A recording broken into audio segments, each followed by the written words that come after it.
Run a different race. That's always been my How do you advice. feel about trans athletes? You know, it's a good question. I think we're really going to go through like a cultural change on how we think about that, you know, and it's morphing so quickly. You know what I mean?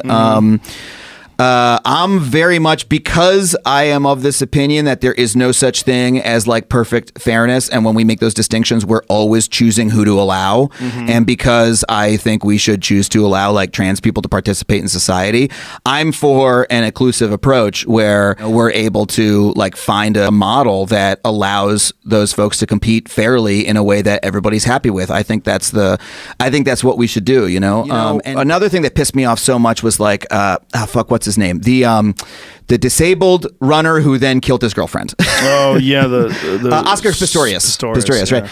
And people were saying about this guy that his prosthetic gave him an advantage. Now, first of all, there's no fucking way that's true, because he doesn't have muscles. Muscles but I convert actually food think into. it does give you an advantage. I mean, You do think so? Yeah, I think mechanically it does, because they're springs.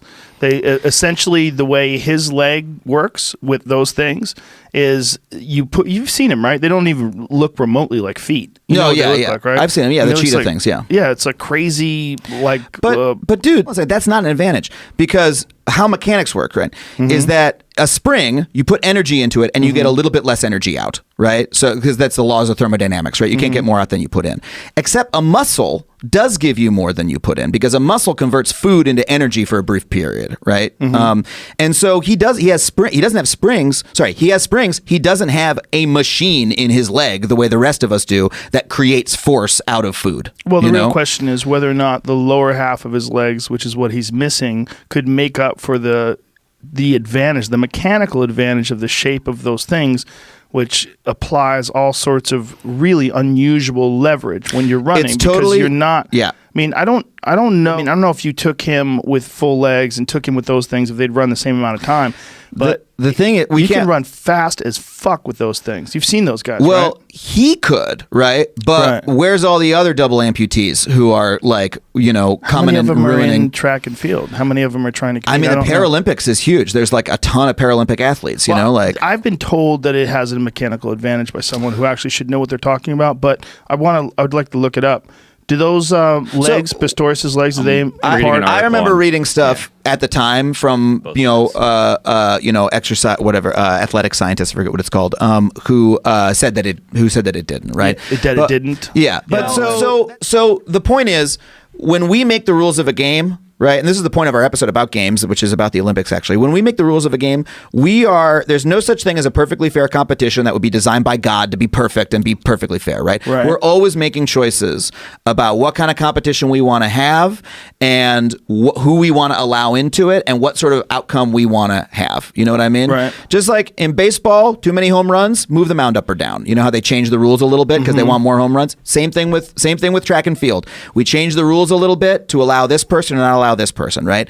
I think that when we're talking about people, we should always try to include more people, not less. We should, you know, like if you're a double amputee and you can get your way into the Olympics and you can make a plausible case, I think we should try to entertain that notion and we should try to find a way to get that guy in there, right? As far as trans athletes go, you know, we could sit here and talk for 3 hours about like all the different ways that hormones might affect your body and might not affect your body, and I'm not an expert on that and I don't want to claim to be, right? But a sports with trans athletes who are competing with their gender, right? That is a sporting world that I'm more interested in, right? And I think we should find a way to make that happen. I know it's going to be really complicated and messy, right? And there's going to be a lot of debate about it, and it's going to be uncomfortable, you know. And there's going to be a lot of arguments, but you know, I hope that that's the world that we move forward to. My point of view is that there's a reason why we make the distinction to have male athletics versus female athletics. The reason is that males have a physiological advantage over women.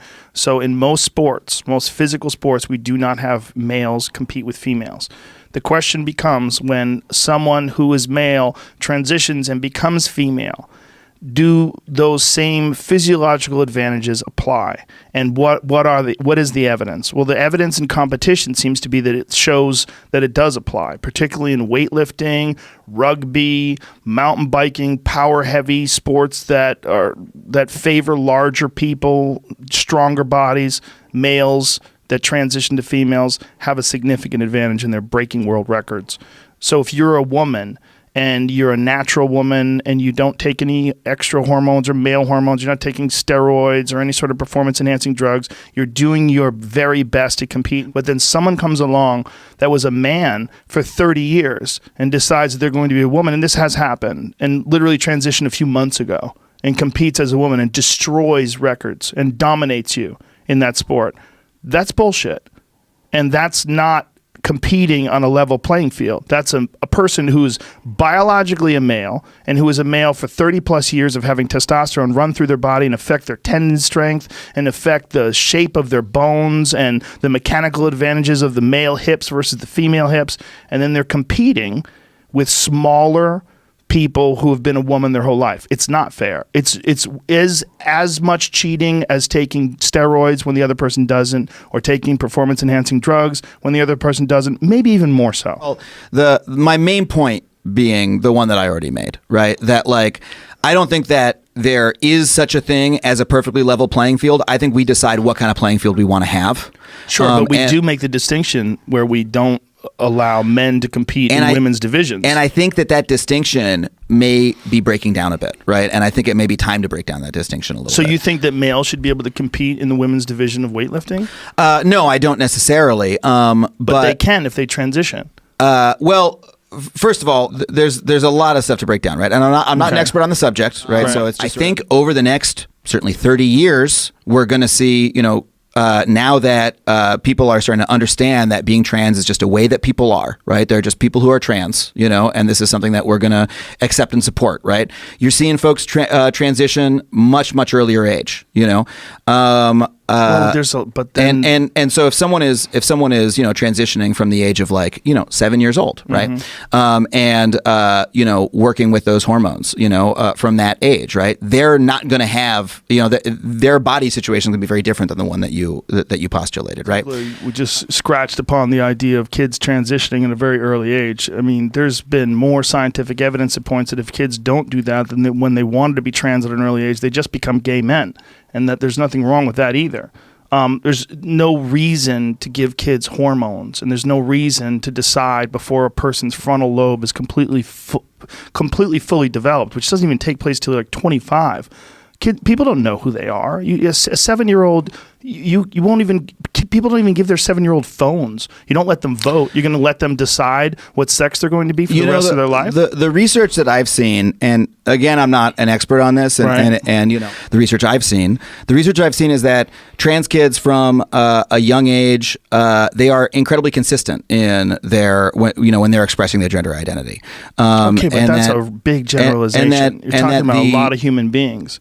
Yeah, but that fits this narrative by saying they're incredibly consistent. But if you polled these people, what are you talking about? If you, I mean, that's I don't have the research in front of me that I saw, so I can't go into the details on it. But